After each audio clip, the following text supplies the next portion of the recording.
This is a tip on developing intuition.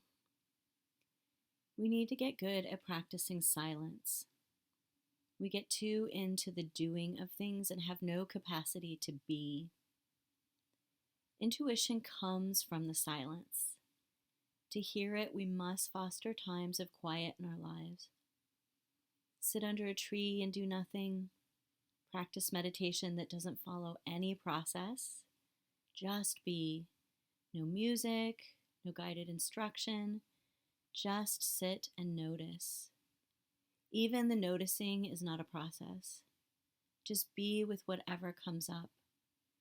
Maybe you feel completely freaked out. Good. Notice it without pushing it away or trying to change it. Maybe you feel irritated or your mind is rapidly seeking something to do. Great. Leave space for that too. Just be with whatever comes up and leave space for it all. There's no supposed to in this place. There's no right or wrong. Just sit in silent being. You are an observer of the internal and external landscape.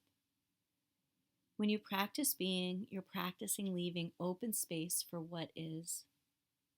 People have trouble trusting their intuition because they're always trying. The mind wants something to happen. The ego can't abide being wrong. It needs something to go in a certain way. The more you're able to sit with the moment and allow it to be whatever it is, no judgments, no expectations, no wrong way to do it, just be. This is the space where the whispering voice of spirit can be heard. It is not a booming voice that we hope for, but it is a loving presence we can become accustomed to.